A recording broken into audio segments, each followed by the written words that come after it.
अगर हड्डी बहुत कमजोर है तो क्या हिप रिप्लेसमेंट सर्जरी के बाद मेरे को बेड रेस्ट करना पड़ेगा? क्या हम चल नहीं पाएंगे? और चल पाएंगे तो कब चल पाएंगे? इस वीडियो में मैं इस बहुत ही कॉमन फियर को जो कि पेशेंट्स के माइंड में होता है, मैं उसको आंसर करने वाला हूँ, एड्रेस करने वाला हूँ। हेलो फ्रेंड्स, मेरा नाम है डॉक्टर पंकज वलेचा और मैं सर्वोदय हॉस्पिटल फरीदाबाद के अंदर एक hip and knee replacement surgeon हूँ। जब हड्डी कमजोर होती है तो सर्जन्स को पहले से काफी आइडिया होता है कि ये बोन वीक है। हमें एक्सरे से आइडिया लगता है, आपकी मेडिकल हिस्ट्री, आपने क्या क्या दवाइयां खाई हैं पास में, उससे आइडिया लगता है। कुछ पेशेंट्स का बोन डेंसिटी टेस्ट, जिसको डेक्सा स्कैन कहा जाता है, वो भी करते हैं। लेकिन एक्चुअल अंडरस्टैंडिंग सही मायने में आती है जब हम सर्जरी कर रहे होते हैं। तो जब हम वीक बोन्स में सर्जरी करने के लिए जाते हैं तो हम स्पेशल इम्प्लांट्स अपने पास रखते हैं। ऐसे इम्प्लांट्स जो कि कमजोर हड्डी में ग्रिप ले ले, ऐसा स्टेम जो कि कमजोर थाई बोन के अंदर ग्रिप ले ले, और अगर बहुत ही ज्यादा कमजोर है तो सीमेंटेड हिप रिप्लेसमेंट सर्जरी भी सक्सेसफुली करी जा सकती है। हमें यह समझना है कि कमजोर हड्डी के अंदर अगर टोटल हिप रिप्लेसमेंट सर्जरी हुई तो इसका मतलब बेड रेस्ट नहीं है।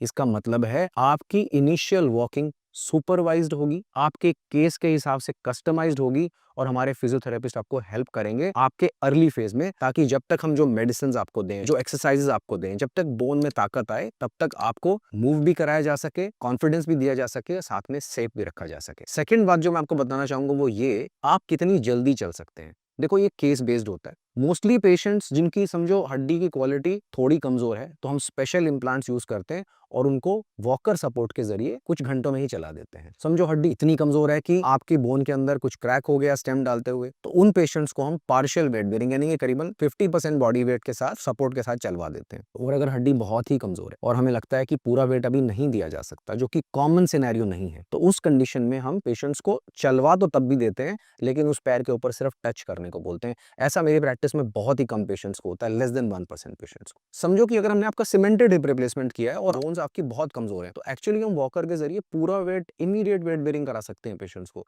क्योंकि सीमेंट हमें इनिशियल फेज के अंदर ग्रिप दे देता है और हम इस चीज के ऊपर डिपेंडेंट नहीं होते कि जब इस इम्प्लांट के ऊपर बोन ग्रो कर जाएगी तब हम फुल वेट बेरिंग देंगे। हालांकि हम सीमेंटेड हिप रिप्लेसमेंट बहुत ही लिमिटेड पेशेंट्स को करते हैं और इतनी वीक क्वालिटी ऑफ बोन सिर्फ उन पेशेंट्स में मिलती है जो कि 85 या उससे ज्यादा की एज ग्रुप में होते हैं, या जिनको कोई ऐसी बीमारी होती है जिससे कि बोन्स कमजोर हो जाएं अर्ली एज के अंदर। पर हमें ये जरूर ध्यान रखना है कि walking is not rushed, walking is guided. और जिन लोगों की हड्डी बहुत कमजोर होती है उनको हम कैल्शियम सप्लीमेंट्स भी देते हैं, विटामिन डी भी देते हैं, स्पेशल फॉल प्रिवेंशन के तरीके भी बताते हैं। हमने इस पे पूरा वीडियो किया है कि एल्डरली लोगों में अगर हिप रिप्लेसमेंट हो तो किन बातों का ध्यान रखना चाहिए। तो हमारा टारगेट सेफ मोबिलिटी है, हमारा टारगेट कोई स्पीड रिकॉर्ड बनाना नहीं है। Thank you so much for watching.